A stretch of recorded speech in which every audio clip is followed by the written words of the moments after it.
I mean, we're democratizing AI because we're bringing it to hundreds of people within our client organizations. So they don't have to call up a client service rep and say, tell me the trend in this market for that shampoo brand last year and why it went down, right? Why did my sales go down in that market? Now, if we have these enabling skills in the AI agent, a lot of this, I mean, not all of it, but a good part of it, they can do by themselves. So that's real value.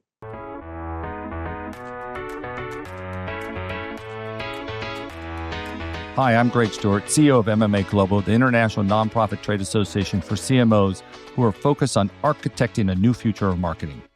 I'm Rex Briggs, an author, market researcher, measurement inventor, and entrepreneur.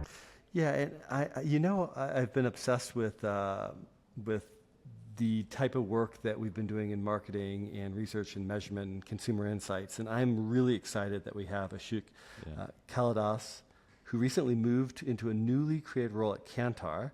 He's a chief AI scientist.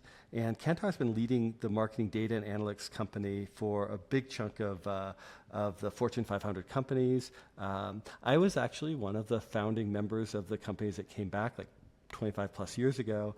And it's just so exciting to see what they're doing with all their data, all the information, bringing it together. So I'm excited about this conversation today.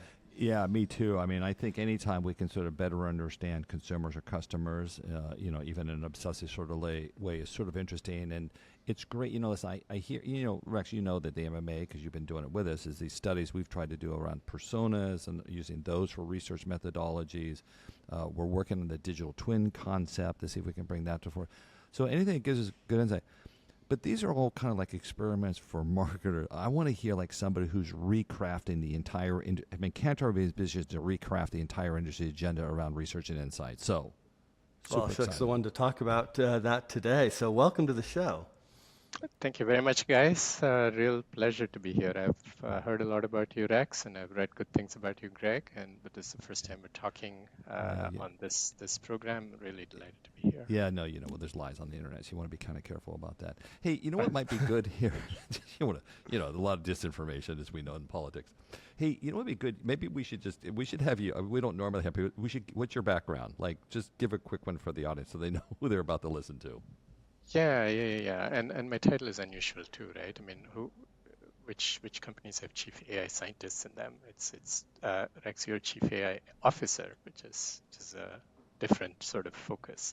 But yeah, sure. So I'm very technical by background. I got my PhD in engineering with a focus on applied statistics. Today we would call it data science. Maybe some people would call it AI. I don't know. So I went to Boston, I went to MIT, I joined a startup right after. That was sort of at the intersection of consulting and management consulting and market research, so kind of an intersection between those. We were acquired by WPP. I moved to India in between 2005 and 2010 gradually, and obviously Kantar has been through a number of transformations since, and the last few years have been in some ways the most exciting because as Rex, you said in that wonderful introduction, and Greg, you said in that wonderful introduction, I mean, Kantar is one of the, if not the biggest player in this measurement and insights space, and we're going through an exciting transformation ourselves as we try and transform the larger measurement industry. So this AI scientist thing is sort of a new role, which is, obviously it's very common in sort of technology companies, like big ones like Google, Microsoft, but even startups, right? But if you think about really what I do, it's maybe about half my time goes on, I'd say, the math modeling, the algorithms, the ideation, etc. Maybe another 25% sort of goes towards technology. Our technology teams need to deploy stuff. I mean, ideas are not enough. You got to deploy to production, monitor, refine, whatever the last mile.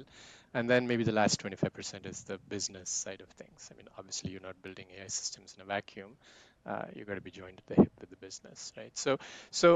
And it's sort of all kind of end to end, whether that's data collection or analysis, modeling, visualization, down to maybe reporting, summarization, how you serve up results. So the entire sort of uh, value chain of the consumer research business, right? So Yeah. that's really what I do.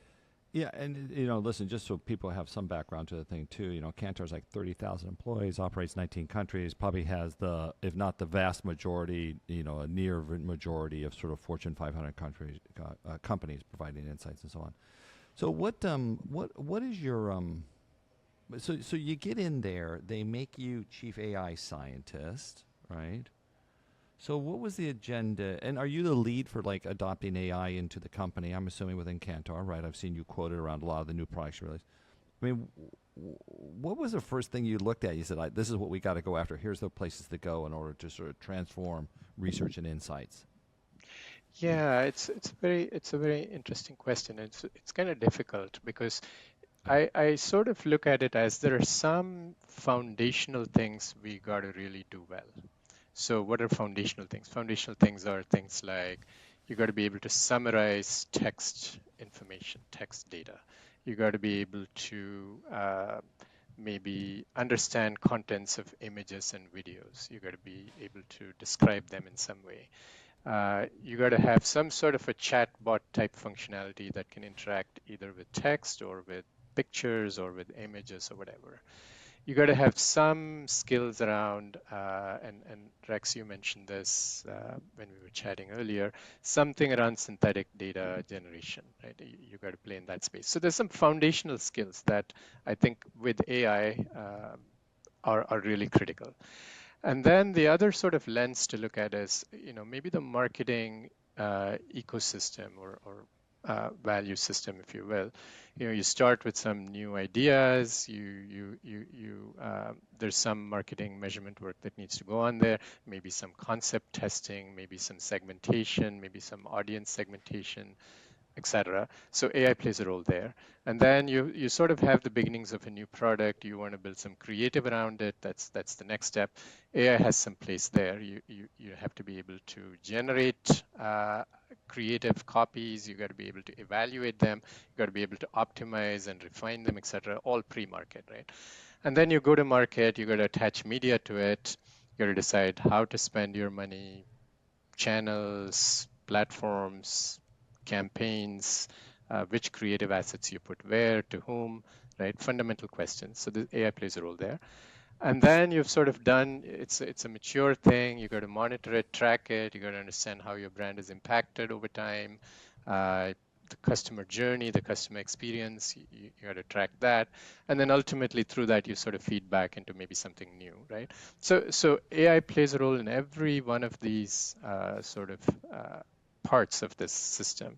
And to me, really, but the first thing I thought was, gee, to be able to support all of these, you got to build these foundational skills. So I'd say maybe the first 6 to 8 months was really about getting very good at these foundational skills. And then you can sort of apply them to more or less every part of this chain. And there's so many use cases, Greg, within each of those buckets, right? Whether it's ideation, new product development, whether it's creative, whether it's media, whether it's brand tracking or customer experience, etc. There's tons of use cases in each, but they all use these foundational skills in some way or the other.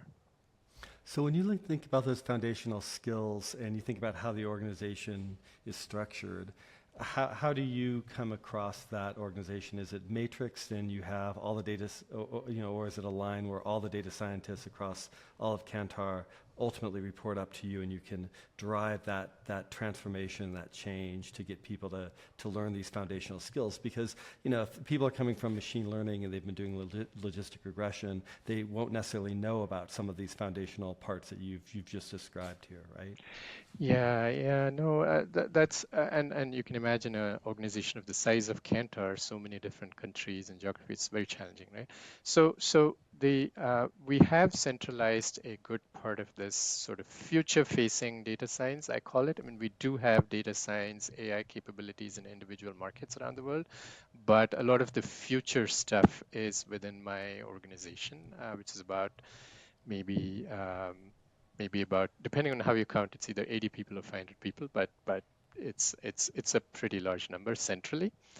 And then the challenge actually, as you can imagine, is not actually even in the data science part. It's how you then embed it in the organization. An organization really complicated, right? That's what I think has taken a really big part of my time, because you have individual markets, which obviously whatever you build needs to be relevant to their market. So you can't have like a one size fits all. And then there are different parts of the organization that are responsible for like creative solutions or media solutions or innovation solutions or brand tracking or whatever, right? And their needs differ as well in some way. So a lot of it is actually embedding with the business, understanding their pain points, and then, to be honest, coaxing them along and along the adoption cycle, because that's very hard. Because I mean, end of the day, this is a conservative industry, right? Not much has changed dramatically in, I don't know, 30 years, and so Hmm. so to bring sort of a large volume of change in a very short time, actually that has been the most difficult part. Not actually even upskilling people or like training people to do good prompts or whatever. I mean, that's actually easy. Changing mindsets, extremely hard. Yeah. If you look at the path, everyone is going through this journey, and we can put it in AI terms about the difference between exploration and exploitation, right? That's how we think about a lot of AI algorithms first, and we're doing that in our own human neural networks right now, which is we're exploring different organizational structures and how do we get things embedded. So I think I want to spend just a little bit more time on this because I think it's going to be important for the listeners.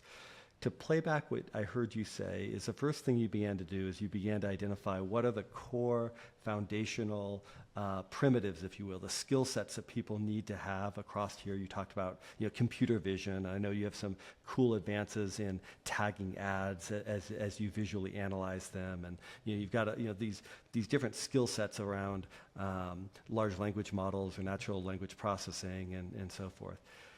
Then you went through and you said, okay, well, upskilling's the easy part. We can get people to do training and learn how to prompt or learn different things, but getting it embedded in the organization, that's harder. And so you're tight alignment with the chief product officer to really figure out how do we go to market, and with the regional part, how do we actually implement that in this specific market seems to be a path. I think that's one important observation. The second one I think that's really key is that you have at least 80 data scientists and team members, maybe more depending on how you said how you count it. So you have your own resources to get things done. You aren't out there trying to just influence people without your own army to be able to tackle a problem. So with that as a foundation, what do you think has to happen next for some of it's also getting customers ready to do things differently and think about things differently. What happens next in the transformation, organizationally and operationally? Yeah, I think the next step you framed it really well, and actually you framed it, Rex, better than I mentioned it. So that's really really really good. So the I think internally what needs to happen is we need to empower our delivery teams, and because we're so decentralized and we have them in literally every corner of the world, that's a big job, right? I mean, training our client service people and our operations people to use these things, wonderful things that we've built for them, in a way that's impactful is the next step. And then simultaneously, externally, we need to do a lot of work, because, I mean, our best client service people actually look a lot like our clients. And they have the same set of challenges in their own companies, their own organizations as they navigate this journey. So if you take like insights managers or even at some level CMOs in these big S&P 500 companies, a lot of them have the same kinds of challenges in their companies. So we that's sort of the step two. So the step one, I think, is the internal one. We have to make our client service people feel more empowered, confident, and understand what they're doing. And then there's also a big client service piece, the client piece, which again needs to happen, because I mean, without those revenues, we would have no reason to exist. So obviously that's a key. key part of the whole thing. But I guess too, when you get in there, let's go back. Let's go to some of the Well, actually, you know what? Let's just talk about what are some of the product. I mean, there's a whole long list. I've seen it on your website and stuff of things that you're doing. Once you pick out what you think are some of the most interesting product iterations, I mean, maybe revolutions in applying AI that helps the marketers be better. That's going to be the main listener here. What are you doing that's kind of cool? Yeah, it's a long list of things we're doing that are Yeah, cool, but there is a obviously I'm lot. Yeah, biased, a little bit yeah. Pick biased, the right? pick the best one. Yeah, pick the best ones there. Let's start there for a little bit. But I think it'd be good for people to know, Yeah. like, what new world order is coming for them. Yeah, so I'd say if I have to name a favorite, I would say there's this, well, I'll cheat and I'll name two favorites. So there's one we're doing in the space of questioning quantitative data and automated analytics on quantitative data through a very simple chat-based interface, right? Now, on the surface of it, it's misleadingly simple. Like today, you can do that with uh, maybe even versions of ChatGPT with some plugins. You could actually upload a data set and ask questions. But that is not very differentiating because it may do okay with very basic questions like fetching contents of a row or maybe averaging a column or maybe sorting something in a particular order or whatever. And even there, you have to be really careful that, once in 15 times or 20 times it doesn't make I- mistakes. And Is this that the can be Kantar serious. AI assistant? Is that what you're referring to? Mhm. Correct, correct. This is Okay. It, one sort of instantiation of it. Can can And can I can I- can I yes, can I please. interrupt there for a minute? So listen, Yeah, Rex yeah, yeah. Rex knows he knows exactly where I'm about to go. He and I just led a session, with a bunch of marketers, about 100 people, at a AI event in Vegas. And the thing they raised first were the things that when we said, "Hey, what experiments, what work you doing with?" They mentioned chatbot. I then asked the room if anybody had ever had a good experience with a chatbot, and nobody hands went up. So Mhm. really, I mean, I chatbot think seems like Greg's the dumbest chat application of girlfriend left him, chatbots. and so he's I'm upset and bitter about the chatbots. But Yeah, no, yeah, I yeah. haven't, but in look, all Yeah, there's never been a seriousness, good chatbot ever. but you know yeah, what Greg, what he's describing, what Ashok's describing Yeah. is the natural language to like SQL and the ability to basically I, pull up I, data. But in I Kantar's understand. case, since they have so many different data sets, the challenge is like how do you get it to know Well, where to go and where to that look? And so I think that's that exactly. that's kind there's of what something I'm there that's more asking. useful. That's what I'm Yeah, asking. Like, yeah, is there a real application? Like, I'm still on the. So Rex yeah, knows exactly. He knew where I was going. Like, I'm on a try to find like a good chatbot because it seems to be the yeah, most annoying thing in my life is to have to deal with a chat service. So it's not good. yeah, And you guys yeah, do have a lot of data. So then the question's going to be, okay, if you think you got it right, can yeah, you validate you got it right? Like, do we have net promoter scores or something for this chatbot? Or two, then how did you really go about doing it? You think right? Because I don't think anybody exactly. does. That's my Yeah, sense. yeah, yeah. I don't think anybody does either, and Okay. Okay. Good. which is why Okay. I Good. think there's a big. Yeah, yeah, we're on the same page. Okay. But that's why I think it's a huge opportunity, and I think we may have the beginnings of something big here, because the way we're thinking about it is a little bit different. The fashionable thing to do is to simply leave everything to the large language model, to allow it to write its own code to figure out, and you mentioned this, Rex, to write SQL code and then actually execute the code and then bring back results, right? What we've found is that if we did that, we get an error rate that will not work in enterprise setting. It would just be unacceptable. I mean, it's okay for a consumer application on a mobile Mm-hmm. for looking at the cheapest fare. I mean, they have been warned that they need to double check, and they will double check. They're not going to go book a ticket. But imagine if you're asking like a really important question for your business and you get a wrong answer and you don't have, I mean, wrong answers are delivered in the same confident tone that right answers are. You have no way of knowing whether what the heck Mm-hmm. it's producing, right? So our approach to this is very different. Our approach to this is, I mean, if you can sort of visually think about, like, you have the user, you have some sort of an agent in the middle, and very importantly, on the far right, you have what we call specialized skills. So what's a specialized skill? A specialized skill can be like drawing a line plot. That's a very, very tactical specialized skill. Another specialized skill can be a very complicated machine learning model that ingests a video file as an input and then outputs some sort of an effectiveness score for that, right? For that particular video. Another sort of specialized skill can be taking uh, a piece of text and understanding what emotion it conveys, right? So you can have what are called specialized skills, and we actually encode those specialized skills. Those are in our control. Those are deterministic. I mean, each time you do it, you get the same answer, and you have actually coded it up, right? So in this system, you have the user, you have the agent, you have these specialized skills. I ask a question as a user, right? Hey, why are my sales going down, right? The only job of this agent in the middle is I've given it 50 skills. It's got to say, look, based on this question, right? I know English very well, right? I'm going to say that, skill number 22 and 29 are the right responses to this question, all right? And then I run 22 and 29, right? Which, by the way, when we say we run it, it's not in the LLM's hands. The LLM just executes based on what we have given it, right? So it runs 22 and 29, fetches back the results, writes it up in a nice way. We know it can write very well, and that gets pushed back to the user. So from a user standpoint, there's very little risk in this approach. And if I ask a question that has nothing to do with the 50 things I gave it, it comes back and says, I'm sorry, this is out of my scope. You can ask me in these areas or whatever, right? So Greg, that's a foundationally different way of thinking about LLMs.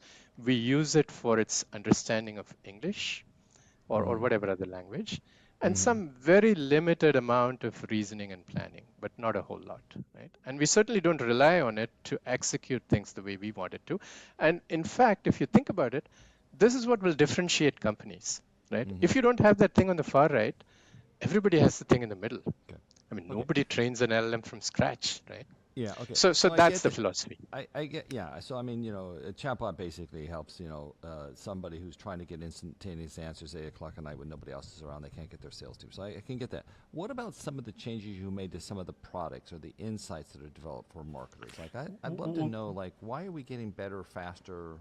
There and Rex, I don't know. Well, I mean, let's just Rex pause a is the second on research this guy, one so and then maybe jump to that question, because I do think what Ashok's doing is worth just a little emphasis, because it's the idea that instead of it being a chatbot, it really is that's going directly to the large language model corpus and trying to come up with an answer. It's really selecting skill sets and it's lining up skill sets with what it perceives to be your problem, which is I do think that's a really interesting way of doing things. In many ways, our brain is already wired to do that. We haven't yet in most of the AI applications used that approach. Like when we're looking at each other's faces right now, since we've got the video feed on, the fusiform gyrus is a part of our brain that in milliseconds identifies eyes and mouth and nose and says face, whereas the rest of our brain is processing other auditory and other parts. So there's these different skills that we're drawing upon in how our own brain specializes, dealing with the world that we are in. So I just want to compliment you and say I think that's it's an interesting way, because you also are building up your proprietary set of skills, saying these are our skills that we have.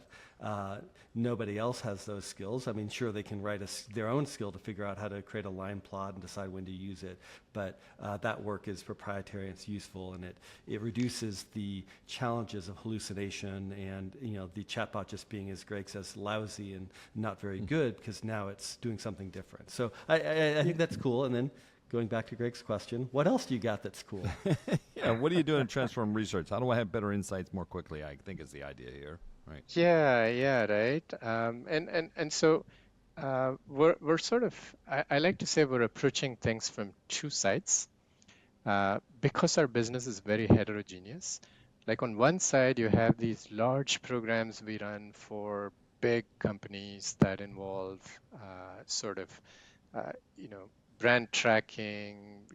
Our client CMOs are sort of gold on it, part of their bonuses depend on it. It's like super critical stuff. I mean, people obsess over third decimal changes, right? And so you're not allowed to change much in those sort of measurement programs because bad things happen when you change, right? So that's like sort of the uber customized, very difficult to transform section. So there, the play is really about increased automation. If we can democratize access to AI by these kinds of chatbot interfaces that we can expose to clients, there's a big efficiency play there, right? But then there's the other extreme, which is a lot more transformational from a methodology standpoint. I mean, increasingly the line between qualitative research and quantitative research is blurring, right? I mean, nowadays you can have these online platforms where hundreds of people can log in around the same time. There's a moderator. You can instantly poll, get response, etc., which was not possible before, right? Now, that type of forum allows for a lot of sort of customization at scale even, and a lot of improvisation, right? So we do some work where we ask some questions of a large body of people.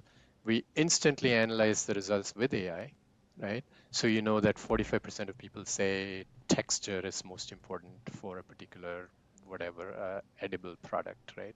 And then we can use AI to improvise the next question. Perhaps it's about texture, something more detailed about texture, right? So on this other extreme, if you can think about like a end-to-end automated platform where you do some questioning with empowered by AI, certainly all the analysis with AI because AI can analyze text responses, etc., very well. So end-to-end AI, that's sort of on this extreme. And so we're sort of starting at both ends and we're working our way towards the middle. I mean, that really is the best way to describe what we're doing. And it's, super exciting. I don't think any company this scale, this complex as ours actually is doing something like this. Ashok, And we're already mean? deploying bits and parts of this. What does that mean, starting at both ends? I don't know if I really track that, because the question really is, what are you doing to make better research products for marketers? Like, what can they expect that AI can do that you couldn't have done before? I think that's what people would really want to know. Yeah. So I mean, if you take the right-hand side, or what I call the right-hand side, it's your left-hand side, the big brand programs, etc. Yeah, like brand trackers and so on, right? Which you said are kind of not really touchable because they have so much impact for, right? Which I don't know. Rex and I can get into a debate as to whether or not a brand tracker really matters much anymore. Rex, where are we as a research industry on brand trackers? Well, again, I was, the youngest EVP at Millward Brown in their history and responsible for brand tracking and having to learn. I still think that they have value for the big picture, but I do think as we get into personalization, it becomes challenging. They don't make any movement, though, do they? I mean, well, that's the interesting part. On the surface, it might not look. It's like a duck on the pond. The top part doesn't look like it's doing much, but beneath the surface, you've got the feet just paddling away. So I think that the issue is if you can get into the attitude. This becomes your movable middle premise, Greg. That there's this group of people that if you can find them that are persuadable or are movable. That's what you have to find within it. And so, I mean, I do think there'll be an interesting question, which is at the high level, what Ashok's doing to make the analysis a lot faster, easier, and more in-depth. And one of the things I always disliked about brand trackers is so many of the questions were closed-ended because production-wise, we had to be able to produce these trended reports. I think what Ashok's getting at is you can have more open-ended questions. You can take that information. You can have natural language processing, analyze it, summarize it, make meaning out of it, and then you can deliver it to people much, much faster because you don't have to pay a bunch of coders to code by hand what's in that open-ended phrase. So I think, I mean, am I understanding where you're going with that? Yeah, absolutely, right. And so if you take the brand tracking case, I mean, we're democratizing AI because we're bringing it to hundreds of people within our client organizations. So they don't have to call up a client service rep and say, tell me the trend in this market for that shampoo brand last year and why it went down, right? Why did my sales go down in that market? Now, if we have these enabling skills in the AI agent, a lot of this, I mean, not all of it, but a good part of it, they can do by themselves. So that's real value. I mean, that's democratization of the potential of analytics, which people have been talking about for decades, right? So that's on the big programs. On the small programs, it's even more interesting. On the small programs, or on the sort of the custom end of the scale, my left-hand side, there everything is in play. I mean, if you're doing a complicated, like a 30-minute survey with 50 questions on a 1 to 10 scale, I mean, respondents will be brain dead by the end. I mean, the data quality goes down after like the first 10, 15 minutes. What if that same insight you can get with like 5 questions in conversational style, open-ended, and then get to the same level of richness at the end, if not even more, because you get a lot more texture and color with natural language responses, right? So that's even more than an efficiency play. You're actually improving the quality of stuff you produce and doing it faster, right? And so that's what I meant, Greg. We're starting at both ends, and we'll move towards the middle, and everything will converge at some point. I mean, who knows, 6 months, 1 year, but that's the vision. But what do you think can really be improved in research? Like, what's the real value prop of AI? That you think is going to revolutionize research and insights. Yeah, so I tend to look at it in 3 ways. So there's some stuff that's clearly an efficiency play. We can do stuff faster. So that's like, think about desk research. You got to digest hundreds of sources. You got to summarize them. Yeah. Boom, done very Yeah. fast, right? So Yeah, this efficiency. Perplexly gave me all the insight on Kantar and you I needed to have for this call today. Correct. Yeah, Great. minutes. So that's, yeah. Then there's some things you can do better. So what's in the better category? Predictive analytics. That's my favorite. I mean, we can now, so we have this really cool product called Link AI, which essentially you give it an MP4 file. Literally, the MP4 file is the input, and it'll tell you all sorts of things about the ad. It'll tell you whether it would increase your branding score, whether it'll do, people would find it enjoyable, people would be engaged with it if they were to watch it, etc. Right? And that is a very, very complex deep learning, a custom deep learning model, the technology for which was not available even maybe 6, 7 years back, right? So that's something we can do much better today. And then there's a third category, which is probably brand new things people could not have imagined even that become possible. And there I would say a really good example is content generation. So things like Sora, things like video generation, even conversational interviewing in a more natural way. Those are things that are possible today in this industry that were not possible before. So there's efficiency things, there's things we can do better, things we can do faster, things we can do better, and then brand new things that we couldn't even imagine of, maybe even 2 years back. Yeah, I think when you talk about the last category, the new chain of events that will happen from with generative AI in the middle, to where you're like, okay, well, I have this segment of consumer, I have this insight from the surveys that we've done or the conversational surveys we've done. This is a type of ad that this person or this segment of people would want, and then we're going to run that and then measure it and then feedback loop. Have you seen anyone do that yet end to end?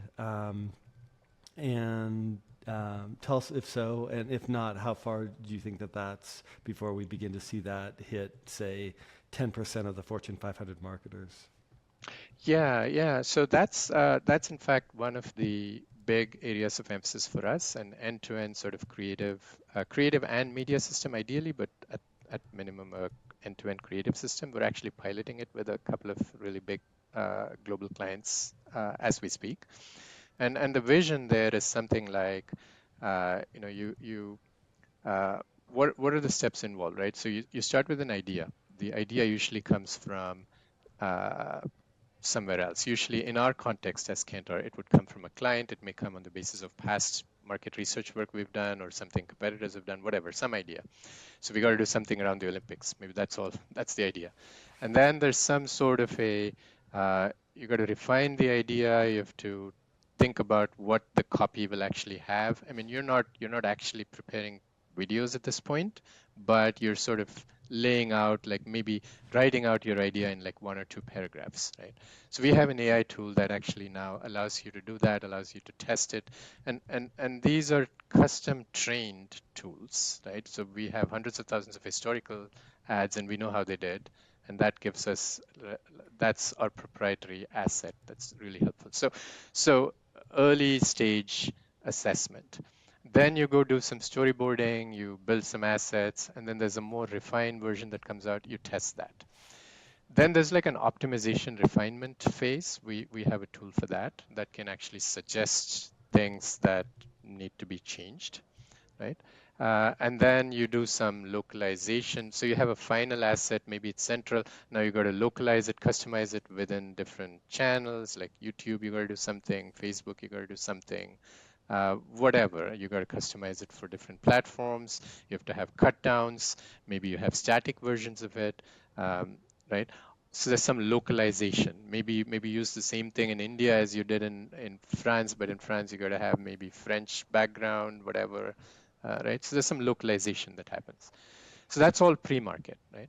And so we're designing an end-to-end platform where all of these, in every single step, you can have some AI. Now that doesn't mean there's no human in the loop. I mean, a human is a critical part of the loop. I mean, this is all creative. So if they want, they can build the initial video from outside and bring it in. And I imagine in the short term, that's what a majority of clients would do. I mean, nobody's going to have like Sora build the ad. I mean, we're not there yet, right? But think about the vision. The vision is you have like one way, one place where every part of your creative ecosystem is all there. And we will have different ways of interacting with this, like people can interact with APIs. We also have what we call a creative assistant, like much like our Kantar brand assistant, we have a creative assistant, which will, you can ask questions. So like you can upload an ad, for instance, a video. You can say, tell me how effective this video is. You can ask that question. You can say, how can I improve this video? Does this video feature a product demonstration? Tell me, looking at the 1,000 odd videos that you have in your database, do ads with um, a celebrity do better than ads without in this particular category? You can ask all sorts of questions that are analytic that help you refine, Yeah. improve this ad, right? So So how do that's you what we're think? really building. I'm super excited about that, and we've Yeah, seen that that'd be the cool. vision coming together in a few different angles. But one of the angles is what Google's doing with PMax, and other what Meta's doing with Advantage Plus. There's I've just described this maybe as more as closed, and yours is more open and transparent to the marketer. And there's a few other companies. Pencil, Memorable, a few others that have pieces of this.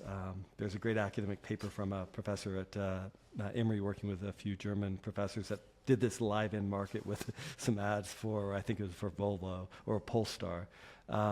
So I think this is coming together. I think it's in the air. It's in the different people are touching on it. How do you think about the difference between the marketer working with you and having more transparency versus the Google and the Meta visions of the world, where it's just like, give us your money, we'll figure it out for you? Do you see that as being kind of the way that the world is kind of battling over what standard is going to reign supreme, or am I getting it wrong? No, it could. I think it definitely could be one way. I mean, let me just say, whichever client we've presented this to, there's enormous interest, and so clearly it's an unmet need that the market has. Um, I think one of the differentiators for a company like us is the openness, as you put it. It's an open system, so clients bring their ads. We could even use competitive ads because we use a prediction algorithm. As long as a competitive ad has been publicly aired, it's public information. So really, you think about, there's a reason for clients to come back to this every few weeks or months, because you get a sort of a survey of the entire landscape, right? And it's all transparent, open, etc. The other sort of way in which to differentiate is perhaps around importance of brand and consumer insight, as opposed to purely sort of an in-market type insight. A lot of what we bring to the table is demonstrated expertise in brand, on the strength of our creative database and decades of building that up with various things that advertisers care about, right? And so that's the way we differentiate. But as you say, I mean, it's very, very hot field right now. I mean, who knows how this thing will develop, right? Yeah. Hey, Ashok, just to kind of summarize, I mean, listen, like I said, I read all the stuff and the things that you're doing, and Perplexity actually gave me a pretty good recap too of what you're doing, but I had your information. I double-checked it. But just maybe to summarize, like, where's the area that you think you're singularly, just because I think we're going to wrap up here in a minute or so, but what do you think you're singularly most interested in? Like, what's the thing that you go, wow, if I could work all the time on just this, I don't know how you want to go at it, or what do I think is the biggest opportunity to transform? What would be the summary you would kind of give to that for everybody so they kind of in their own mind start to look at the world like you do and start to think what that is? Yeah. Yeah, no, thanks for asking that. That's a passion question. Yes, Yeah, so very. right. So it is this end-to-end creative and media system. So everything we talked about so far is all pre-market, and then you get into market. I mean, Rex, you talked about exploration, exploitation. So there's a lot we can do with once you actually go in market. You can start with some sort of a initial sort of allocation scheme. You can observe a spend allocation or media allocation scheme. You can observe for a week. You can adapt, right? Some sort of exploiting and some sort of RL in the background. And then so this allows you to track creative ROI. So when the campaign is done, you can actually understand very clearly. I mean, this is a big problem in marketing. When you do well, you don't know if it's because the quality of the ad or the media spend was just perfect, right? Correct. But we can increasingly now parse apart the two because we have a really good fix on creative data or creative quality at scale through our predictive analytic tools.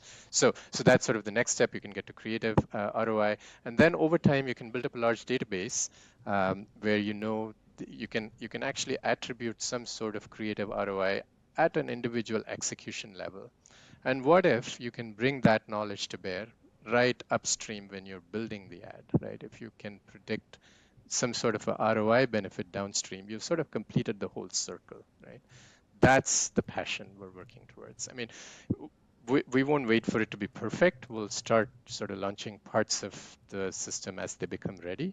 But the eventual vision, I think, is very compelling for marketers. That's Well, kind of interesting. Hey, Rex, you know where he's going to go. Like this is back to you. It's like, okay, so Rex and I are going to give you a task. Okay, end to end, totally agree. Okay, I totally love everything you said about creative for media placement. You need to tie it back to strategy too, because Rex and I actually did a whole series of research back in the early 2000s. And we found is that Rex, do you remember the stats? It's like 30% of marketers got the strategy wrong. So no matter what you said, it didn't matter. Another 30% got the goddamn creative wrong. Like consumers just didn't get it. They just didn't understand this stuff. And then you had media placement. So you didn't even get that far. So if you can parse all three of those, I think the marketing industry is all in. I'd love to know more. Exactly. It's going to be an exciting world. And I know we're at time, and that's it for this episode. But I'm really excited for the vision and for the work that you're doing, for the work that your customers are doing with you, that for hopefully that those that our listeners are listening to and saying, yes, I want to do more in this area because it's an exciting vision for marketing. So thank you that's so much, it for guys. this. Yeah, thank you. Thank you again for being with us. Thank you. Real pleasure. Thank you so much. So that's it for this episode of Decoding AI for Marketing. I'm Rex Briggs. And I'm Greg Stewart. Be sure to catch all our episodes, plus subscribe, follow, rate, and review in Apple Podcasts, Spotify, or your favorite podcast app. You can get transcripts and more information on our website, decodingaiformarketing.com. And to learn more about the MMA and membership options, go to mmagglobal.com. Thanks for listening.